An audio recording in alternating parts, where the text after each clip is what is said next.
Hello, my name is Rebecca and welcome to this SATH Improvement Bite-sized session on value and waste. The aim of this session is to provide you with an understanding around value and waste. You will learn about the 7 wastes, the benefits of eliminating wastes, and gain an understanding around how identifying waste can provide you with the potential opportunities for improvement. So, what is waste? It is anything that doesn't add value from the perspective of the customer or patient. In other words, value is something that our customers and patients feel is important and worthwhile to them. That ensures that they receive the best care or service possible. Here at SATH, we always put our patients first and therefore truly believe that value is defined by them. To help in this, we listen to and engage with our patients and ensure that the patient's voice is always considered in our improvement work. It is important at this stage to know that we consider 2 types of wastes. Type 1 waste is where, due to regulations beyond our control, there has to be an element of delay to enable an important part of the process to be completed, such as waiting for radiology requests to be vetted. However, Type 2 waste is when these non-value-added activities can be removed without having a negative impact on the overall outcome, for instance, looking for items in a store cupboard that are hidden from sight. To that end, when embarking on improvement work, we focus our energy more on the Type 2 wastes that is within our gift to do something about, while at the same time not ignoring the Type 1 waste, but acknowledging it as waste that we may be able to pick up at a later point. In other words, radiology requests that have to be vetted, but would it not be safe to arbitrarily stop doing it? So, what is waste and how do we identify and categorise it? Taiichi Ohno was the chief engineer at Toyota in the 1950s and developed the 7 classifications of waste as part of the Toyota production system. This helped the company focus on specific elements of a process to understand what parts of the process were not adding value and therefore considered wasteful. The 7 wastes shown in the waste wheel on the right, although rooted in production, had subsequently been adapted to healthcare and is now widely adopted within the NHS as well as international healthcare organisations. So the first waste that we'll explore is time. Time is usually the most easily identifiable waste and generally refers to periods where a process, person or equipment is waiting. So an example of this could be time that is spent waiting to make an appointment or to see a clinician, or time spent waiting for a procedure. The next waste that we'll explore is defects. These occur when a mistake is passed through a process that, if not picked up, could have a detrimental effect to the patient at the end of the process. Defects can result in additional work, costs or complaints and ultimately cause harm to our patients. Our aim is to provide zero defect healthcare and therefore it is imperative that we do our best to eliminate any defects we identify in our processes. Examples of a defect include administering the wrong medication to a patient, paying a colleague too much or too little, or simply equipment that is faulty. The next waste is motion. This relates to unnecessary movement within a process that doesn't add value. Examples of this waste include having to walk to find a spare computer on a ward or trying to locate supplies within a storeroom. We will now look at transportation. This type of waste occurs when moving or transferring equipment or items, including, of course, our patients. An example of this would be transporting a patient from the ward to the X-ray department, located at the opposite end of the hospital. Further examples include equipment being moved in and out of an operating theatre or patients moving to multiple locations during one visit. Excessive movement of equipment and materials can be detrimental to the quality of the service that you provide and affect how the patient feels about the experience in our hospitals. The next waste we will look at is inventory. Excessive inventory relates to stock or items held just in case you might need it.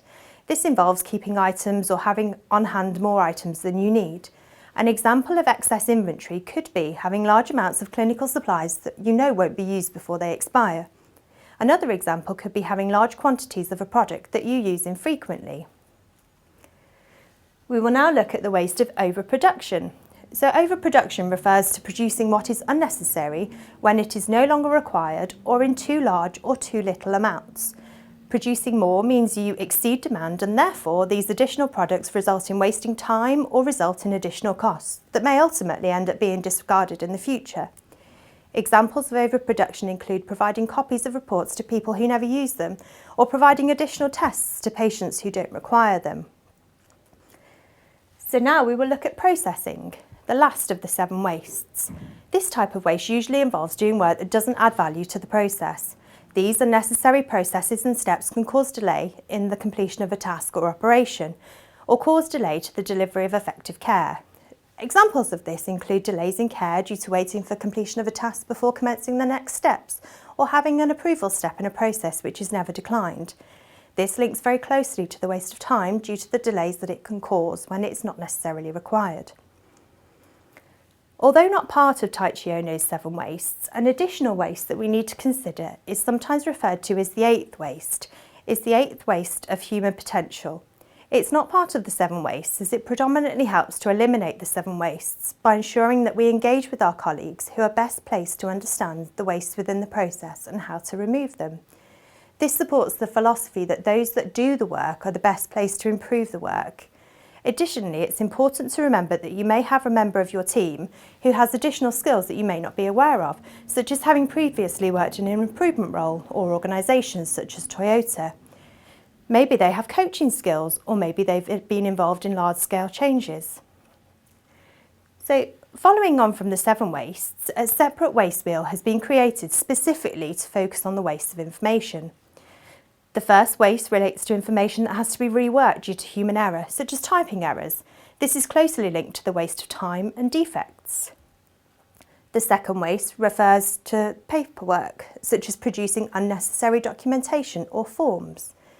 The third looks at rework. This involves having to do something again as if it wasn't correct the first time, or repeating work that you've already done. The fourth waste of information relates to invisibility. So this happens when information is hidden or incomplete. The fifth waste relates to complication. This relates to complicated information being sent or received.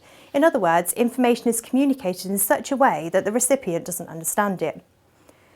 The sixth waste relates to waiting. This includes waiting for information to be delivered, approved, verified or completed before moving on to the next step in the process. Data redundancy makes up the 7th waste of information occurs when the work is duplicated or information is kept in more than one area. The final waste of information relates to the process variation. So this occurs when people within the process set their individual pace and carry out the work in the way that they choose. We spoke earlier about value and how this is defined by our patient or customer. If we remove waste, then by definition, we will add value to our processes. I want to just talk through some examples of tasks that you can use with your teams to discuss what you might believe to be of value.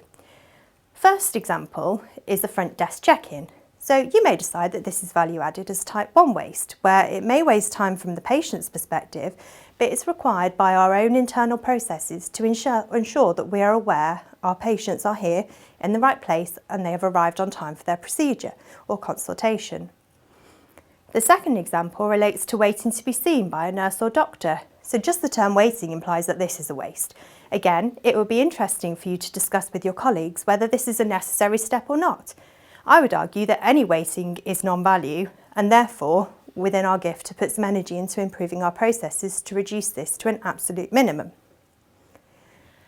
The third example is filling out a form. You would need to consider if the form is required to move the patient forward in their treatment journey. So an example of this could be completing a form to get a prescription for medication. By receiving the medication, the patient is likely to progress with their treatment being received, but has to accept the time it takes to complete the form to ensure they receive the correct medication. So as previously discussed, it's important that we consistently seek out and identify waste to ensure that we can provide the best experience for our patients while at the same time reducing the burden of work for our colleagues. Importantly, by identifying the waste, it provides opportunities for improvement. By removing waste, it increases patient and colleague satisfaction as well as increasing our productivity, which results in decreasing our costs. It's really important to remember that how colleagues feel when we call out waste in a process that they're involved in. So it can be emotive. It's important to remind ourselves that when we seek out waste, we're looking at the processes and not the people.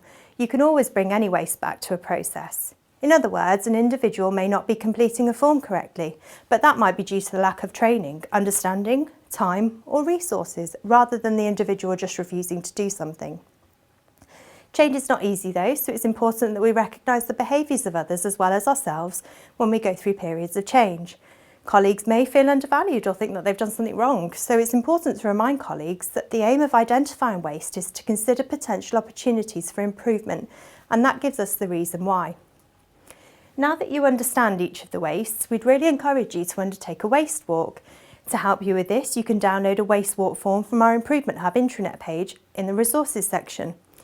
Once you have your form, you can go to your area to see how it functions. Remember, this is your opportunity to observe. You don't need to find any solutions or attempt to fix the waste you identify on the spot.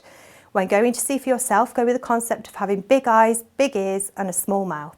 It's important that you take time to observe and listen before asking colleagues about the process. Invariably, if you just ask, you'll miss valuable insights in the process. Remember, when colleagues are embedded in a process, they may not often see for themselves the waste, and therefore, if you just ask, they will not likely disclose any information, and you may miss the opportunity for improvement. I would encourage you to look at all the wastes we have discussed and are contained within the waste wheel and seek out up to 7 for each waste on your form. You'll be really surprised how many you can find.